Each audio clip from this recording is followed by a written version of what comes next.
Jadi saya mendapatkan bidik misi waktu itu, alhamdulillah saya sangat bersyukur karena saya berpikir waktu itu ketika saya tidak mendapatkan beasiswa, tidak mungkin saya bisa melanjutkan pendidikan di perguruan tinggi kan Pak. Iya, betul. Bisa dikatakan ya ketika tidak ada beasiswa ini ya kecil harapan saya untuk melanjutkan pendidikan. Tapi alhamdulillah dengan adanya program ini saya sangat terbantu dan mungkin teman-teman yang lain yang mendapatkan program yang sama sangat terbantu dengan adanya bidik misi ini.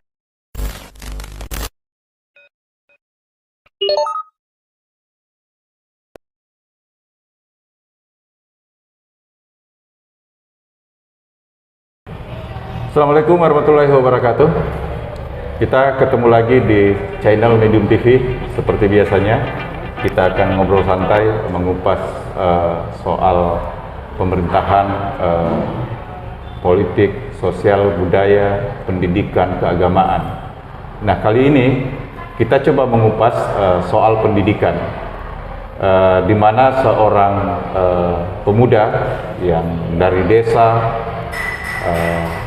yang hidupnya ya sangat pas-pasan, tapi dia berhasil mendapatkan beasiswa S1 sampai ke S2. Nah, sekarang dia sudah menyelesaikan S1-nya dengan beasiswa dan sekarang ini lagi menjalankan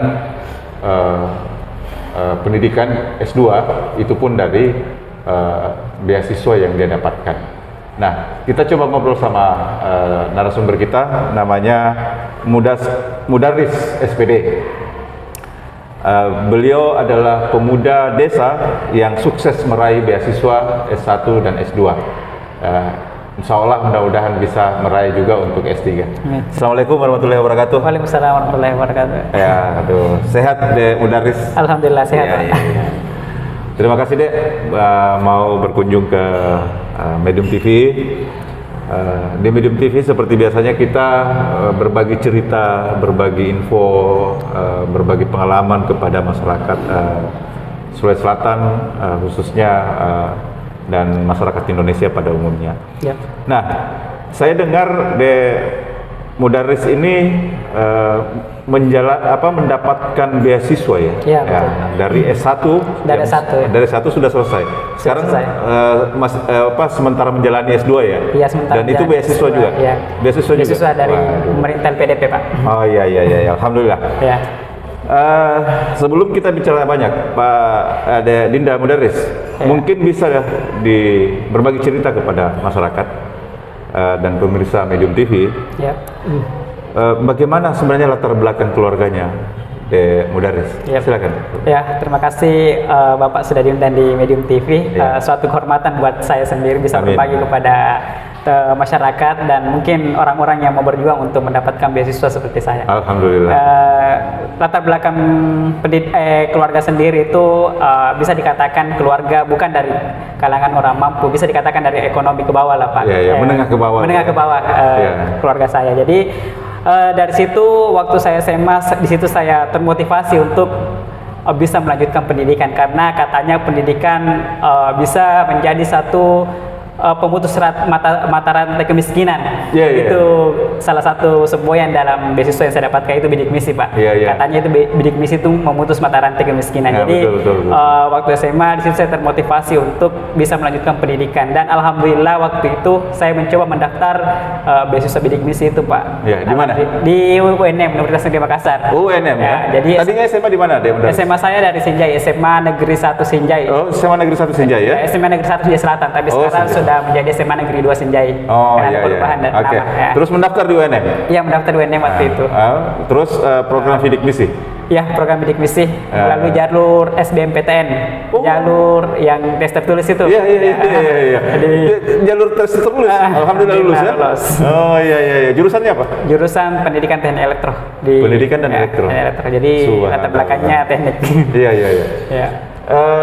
Pernah berpikir enggak Mudaris bahwa dengan kehidupan kondisi latar belakang keluarga yang menurut Mudaris itu di menengah ke bawah, pernah berpikir enggak saya ini tidak bisa lagi lanjut sekolah apa segala macam, dan bagaimana perjuangannya bisa menyelesaikan sampai tingkat SMA begitu. Silakan deh, benar. Ya, waktu itu ya memang sempat berpikir apakah saya bisa melanjutkan kuliah atau tidak, karena bisa dibilang biaya pendidikan sekarang ya lumayan lah untuk ekonomi yang ke bawah, yaitu menengah ke bawah itu masih susah dijangkau. Tapi saya sangat berterima kasih kepada pemerintah maupun masyarakat Indonesia yang telah memberikan program bidik misi, terutama pada pemerintahan Pak Susilo Bambang Yudhoyono, karena bidik misi itu pertama kali pada pemerintahan Pak SBY waktu itu. Bidik misi merupakan program 100 hari dari Pak Presiden waktu itu. Jadi saya mendapatkan bidik misi waktu itu, alhamdulillah saya sangat bersyukur, karena saya berpikir waktu itu ketika saya tidak mendapatkan beasiswa, tidak mungkin saya bisa melanjutkan pendidikan di perguruan tinggi kan Pak. Iya, betul. Bisa dikatakan ya ketika tidak ada beasiswa ini ya kecil harapan saya untuk melanjutkan pendidikan. Tapi alhamdulillah dengan adanya program ini saya sangat terbantu, dan mungkin teman-teman yang lain yang mendapatkan program yang sama sangat terbantu dengan adanya bidik misi ini atau program beasiswa bidik misi ini. Oke. Sudah menyelesaikan S1? Alhamdulillah sudah. Dengan beasiswa ya? Nah sekarang melanjutkan di S2 lagi? Ya. Dapat lagi beasiswa? Alhamdulillah dapat lagi Pak. Program apa? Program dari Beasiswa Pendidikan Indonesia dari Lembaga Pengelola Dana Pendidikan, biasa disingkat dengan LPDP. LPDP? Ya, dari Kementerian Keuangan. Oh, Kementerian Keuangan. Iya. Lolos lagi di situ? Alhamdulillah lolos Pak. Alhamdulillah ya. Dan melanjutkan studi di Universitas Gadjah Mada dengan program studi Magister Teknik Elektro. Oh, jadi sekarang di Gadjah Mada? Iya, Gadjah Mada. Iya. Subhanallah. Alhamdulillah ya. Iya. Mudaris. Ya. Bagaimana caranya bisa mendapatkan beasiswa itu mulai dari S1 sampai S2? Apa trik-trik? Mungkin bisa berbagi berbagi cerita, berbagi pengalaman kepada teman-teman kita yang juga kurang mampu dan dia bermimpi untuk tetap melanjutkan pendidikan. Silakan deh. Jadi satu hal yang saya ingin tekankan kepada mungkin orang-orang yang ingin melanjutkan beasiswa, yang pertama niat dulu, niat untuk melanjutkan pendidikan. Karena insya Allah ketika ada niat pasti ada jalan yang diberikan oleh Tuhan kepada kita. Jadi intinya yang pertama ada niat dulu. Jadi sebenarnya tidak susah untuk mendapatkan beasiswa selama kita mau belajar dan memang kita fokus untuk melanjutkan pendidikan, karena sekarang banyak sekali program beasiswa yang bisa kita dapatkan. Di program S1 saja banyak, ada yang namanya beasiswa unggulan, ada program LPDP dengan berkolaborasi dengan Kementerian Pendidikan. Jadi banyak sekarang beasiswa. Jadi untuk mendapatkan beasiswa ini menurut saya sih, kalau perjuangan saya untuk mendapatkan ya cukup ya perjuangan saya. Bahkan waktu itu saya mendaftar di bidik misi sempat agak down juga karena tidak diterima jalur SNMPTN. Jadi saya mencoba lagi daftar jalur tertulis atau SBMPTN, alhamdulillah lolos. Dan tidak sampai situ perjuangannya, ternyata setelah kita lolos jalur SBMPTN kita diseleksi lagi. Diseleksi lagi dengan waktu itu di angkatan saya 2015 ternyata tidak semua diloloskan, tapi alhamdulillah di pertengahan kami ada tambahan kuota dari kementerian. Jadi alhamdulillah yang mendaftar pada waktu itu lolos semua. Jadi ya penuh lika-liku juga sih untuk bisa mendapatkan beasiswa bidik misi, dan alhamdulillah bisa menyelesaikan kuliah dengan lama 4 tahun. Jadi saya kuliah 4 tahun dengan beasiswa bidik misi. Untuk S1? Ya, S1. Dan untuk LPDP sendiri ya perjuangannya mungkin ya lebih lagi, karena LPDP ini adalah program beasiswa yang mungkin banyak sekali diminati oleh mahasiswa yang ingin melanjutkan pendidikan ke magister. Jadi agak banyak persaingan, dan perjuangan saya untuk mendapatkan beasiswa ini mungkin persiapan sampai 1 tahun lebih. 1 tahun lebih dipersiapkan? Ya, mulai dari persiapan untuk bahasa Inggrisnya, persiapan untuk tes tertulis, karena ada juga kayak CAT-nya, mirip-mirip lah dengan CPNS, dan terakhir ada wawancara. Di situ yang paling katanya banyak sekali yang tidak lolos di bagian wawancara, dan alhamdulillah pada waktu itu tanggal 30 Agustus ada pengumuman, alhamdulillah saya dinyatakan lolos sebagai salah satu award di LPDP, dan alhamdulillah saat ini sudah melanjutkan pendidikan di Universitas Gadjah Mada. Universitas Gadjah Mada. Ya. Mudaris, ada trik nggak? Ada apa yang harus dilewati selain niat ya tadi? Selain niat itu kan niat memang kekuatan mendasar ya. Kekuatan mendasar bahwa keyakinan dan kepercayaan itu ditumbuhkan dari situ gitu. Nah, selain niat, Ya, ada enggak? Ya ada pastinya. Yang pertama, yang kedua yang belajar, banyak belajar. Banyak belajar. Karena selain niat pasti harus ada ikhtiar juga yang kita harus jalankan. Ya, tentunya usaha. dengan belajar ya. Karena tidak sedikit yang harus kita pelajari seperti tes tertulis tentunya ada kayak tes matematika, bahasa Inggris dan tes-tes psikologi dan tes wawancara juga. Tentunya tes wawancara kita harus memiliki kemampuan public speaking kan. Kita diwawancara pasti kita akan ditanya berbagai macam background kita waktu kita kuliah apa sehingga mau melanjutkan pendidikan ke S2 gitu Pak. Itu banyak yang belajar. Jadi intinya selain niat belajar dan usaha yang paling penting ya. Iya, belajar usaha ya tanpa karena apalagi untuk mendapatkan apalagi beasiswa beasiswa untuk program S2 itu disiapkan 1 tahun malah. Iya, saya siapkan 1 tahun. Karena pas pandemi ya saya mulai belajar waktu itu. Karena tahun 2020 sebenarnya saya mau daftar Pak. 2020 saya mau daftar ini S2. Tapi waktu itu tidak dibuka oleh LPDP. Program beasiswa tidak dibuka.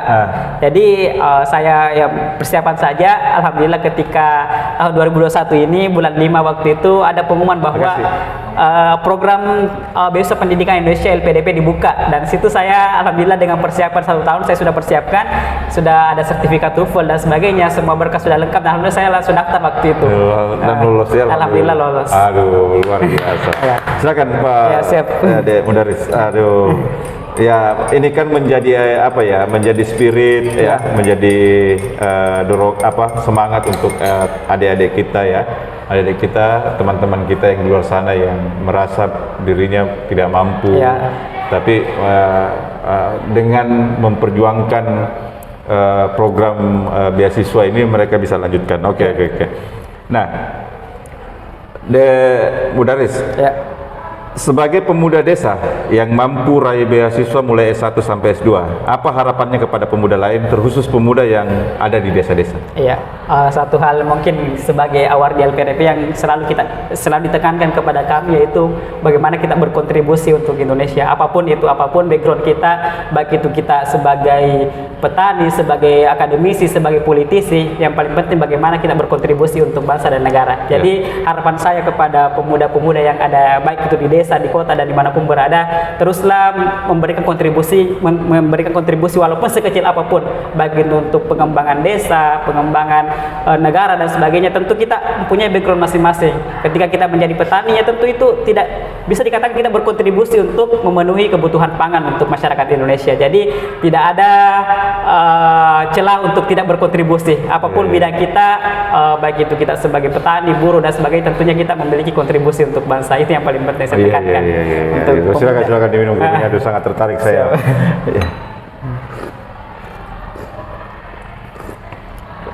Dek Mudaris, sebagai mahasiswa yang dibiayai oleh beasiswa, itu kan harus mempertahankan. Ya, betul, Pak. Harus mempertahankan IP ya. Iya, betul. IP. Di S1 alhamdulillah lulus ya. Berarti IP-nya tidak pernah di bawah berapa standarnya? Alhamdulillah tidak pernah di bawah 3,0. Tidak pernah di bawah 3,0. Aduh. Nah, sekarang di S2 targetnya? Kan baru ya 3,25. Mudah-mudahan karena baru semester 1, mudah-mudahan tidak di bawah itu. Iya. Standar paling minimal itu standar 3,25. 3,25 ya di S2 ini ya. S2. Subhanallah. Jadi memang dapat itu pun ya, dapat beasiswa pun itu tidak serta-merta ya. Iya, tidak mudah untuk mempertahankan. Malah itu yang lebih lebih menantang lagi daripada waktu mendaftar. Iya. Dan Mudaris, untuk mendapatkan beasiswa penting ke organisasi? Sangat penting menurut saya, Pak. Sangat penting? Iya. Apa perannya organisasi? Apa andilnya organisasi untuk mendapatkan beasiswa? Saya ceritakan dulu bagaimana organisasi membentuk saya Pak saat ini. Ya, karena mulai dari SMA saya sudah aktif di organisasi seperti OSIS, Rohis dan beberapa seperti organisasi karya tulis. Jadi menurut saya organisasi sangat penting dalam membentuk kepribadian saya sampai saat ini.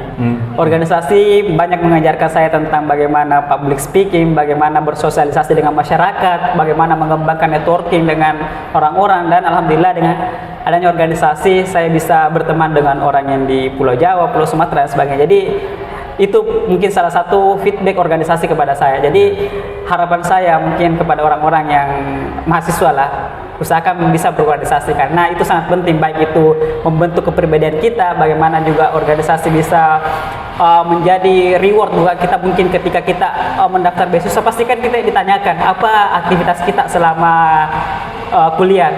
Jadi ketika kita hanya kuliah toh mungkin agak nilainya agak mungkin di bawah lah. Tapi ketika dibarengi dengan organisasi dan bisa juga mendapatkan IP yang bagus kan itu ada nilai tambahnya untuk bagaimana kita diterima oleh yang punya beasiswa ini. Menjadi nilai tambah lah ketika kita punya organisasi, betul. Jadi Pak. di wawancara itu ditanya juga betul. organisasi yang sudah dimasuki. Ditanya apa kegiatan-kegiatan organisasi selama mahasiswa, bagaimana Anda menyelesaikan masalah di organisasi, pasti ditanya, Pak. Jadi memang organisasi sangat penting, sangat penting karena salah satu plus nilai plus lah buat nilai kita. Plus yang didapatkan ketika kita mau memperjuangkan beasiswa ini ya. Walaupun IPK kita atau 4,0 tapi tidak ada organisasi mungkin agak rendah dibanding nilai tambahnya untuk yang punya beasiswa ini agak mungkin di bawah daripada mungkin IPK-nya cuma 3,0 tapi aktif di organisasi, jadi ketua BEM, jadi ketua ini, pasti akan nilai tambahnya gitu ya. Dibagi bagus lagi karena kan bisa dikatakan jiwa leadershipnya atau ya sudah mempunyai kepemimpinan yang bagus lah. Bisa memimpin masyarakat nantinya, bisa memimpin mungkin ketika diberi amanah untuk memimpin baik itu negara, contoh jadi menteri lah, jadi bupati, pasti sudah ada sedikit lah betul, sudah tahu bagaimana memimpin bawahannya, bagaimana menjadi manajer untuk teman-temannya dan sebagainya. Itu sangat penting menurut saya. Oke. Ternyata memang organisasi juga penting nih, Dek. Dek Mudaris, dengan pencapaian sekarang sudah melewati S1 dengan perjuangan beasiswa, sekarang sementara menjalani program S2 Magister dengan beasiswa juga. Bagaimana dengan orang tua di kampung? Orang tua sangat mendukung sekali saya melanjutkan pendidikan ke strata 2, Pak. Alhamdulillah sangat mendukung dan supportnya sangat luar biasa. Orang tua selalu mendoakan yang terbaik untuk saya. Pernah enggak berkeluh kesah ke orang tua ketika apalagi saat mau berjuang ini melanjutkan dan berpikir saya sudah mau putus sekolah ini apa segala macam, bagaimana itu? Pernah waktu mendaftar S2 ini saya sempat mengatakan ke orang tua saya kalau mungkin ini bukan jalan saya di sini, mungkin saya mungkin tidak diterima, tapi yang jelas saya membutuhkan support dari orang tua. Jadi saya mengatakan seperti itu, kalau memang bukan takdir saya diterima di beasiswa ini, ya mungkin ada jalan lain. Sempat saya mengeluh juga kepada orang tua, saya takut kalau ketika tidak diterima jadi beasiswa ini. Tapi orang tua support. Orang tua selalu support. Dan Mudaris yakin bahwa kemampuan doa-doa orang tua itu bisa membantu. Sangat yakin dengan dua-dua orang tua. Oke. Dek Mudaris, ini kan sudah semester berapa di? Baru semester 1. Baru semester 1. Berarti belum sempat ke UGM ini? Rencana baru berangkat bulan 1 ke berangkat UGM. Bulan 1. Kemarin lewat daring ya? Iya, daring. Iya. Terus di beasiswa itu mulai dari Fidikmis ini dulu. Apa saja yang didapatkan? Yang didapatkan dari beasiswa bidik misi, ini bentuk apanya, Pak? Dukungan pemerintahnya ke kita? Dukungan pemerintahnya ke kita. Dikasih kan menjalankan kuliah pendidikan itu kan tidak cuma bayar SPP-nya doang, gitu. Butuh buku, butuh ini. Nah, apa saja yang didapatkan? Kalau kemarin waktu bidik misi itu kami sebagai award di bidik misi itu mendapatkan tentunya uang SPP atau UKT sudah terbayarkan ke kampus. Ya, kita juga dikasih uang saku per cairan itu per 6 bulan Pak. Jadi Per 6 bulan? ya alhamdulillah sudah bisa mencukupi lah untuk uang jajan sehari-hari selama 6 bulan itu. Jadi selama per 6 bulan itu uang saku yang dikasih itu cukup untuk kalau mahasiswa yang mungkin pas-pas hidupnya sudah alhamdulillah sudah bisa dicukup-cukupkan. Cukupkan. Iya. Dicukup-cukupkan. Jadi beli buku, beli apa segala macam sudah bisa tertutupi lah. Sudah bisa tertutupi. Subhanallah ya. Jadi 6 bulan itu uang saku yang saya anggap mungkin ya tidak terlalu apa ya, 6 bulan kan hidupnya harus apalagi semacam kos-kosan harus ada gitu kan, makannya belum lagi bukunya ya toh, belum lagi merokok enggak. Alhamdulillah enggak ya. Nah, belum yang lain-lain. Jadi betul-betul uang yang dipasi-pasi pas-paskan supaya bisa mencukupi kehidupan. Jadi selain uang saku apa lagi? Uang saku ya kalau ya beasiswa 1 itu. Coba kemarin saya sempat mendapatkan pengembangan soft skill kayak pelatihan kepemimpinan, pelatihan tentang bagaimana mengembangkan diri, itu saya sempat dapat sih waktu beasiswa dari beasiswa ya. Oh, gitu. Nah, di S2 ini apa? Kalau di S2 ya lumayan banyak yang fee-nya yang dikasih. Yang pertama itu tentu UKT sudah terbayarkan, uang saku per bulan ada, per bulan ada uang buku, Oh, ada. Jadi di luar uang saku ada uang buku lagi? Ada jaminan kesehatan. Apalagi banyak sih, ada uang penelitian, ada uang seminar internasional, ada uang publikasi internasional. Iya. Banyak Pak, alhamdulillah kalau sudah banyak, lumayan. Banyak ya? Iya. Jadi betul-betul sekolah ya? Iya, sekolah. Jadi kalau apalagi bodoh memang ini orang kalau tidak bisa pintar di S2 ini ya, karena betul-betul jadi praktis di UGM nanti itu cuman kos-kosan aja ya, bisa makan ya? Iya, makan. Ya, karena selebihnya itu buku apa segala macam ditanggung pemerintah. Subhanallah. Iya. Sukses deh ya. Terakhir, apa keinginan dan mimpi seorang Mudarris ya ke depan, dan pesan yang betul-betul bisa mendorong adik-adik kita, saudara-saudara kita yang kurang mampu bisa mengikuti Mudarris? Silakan. Ya, salah satu mimpi saya ke depan ketika mungkin selesai pendidikan S2, saya ingin menjadi pendidik, khususnya jadi dosen. Ya, jadi itu mimpi saya, jadi pendidik. Mungkin sesuai dengan nama yang diberikan orang tua saya. Mudarris itu artinya bahasa Arab artinya pengajar. Dalam bahasa Indonesia pengajar.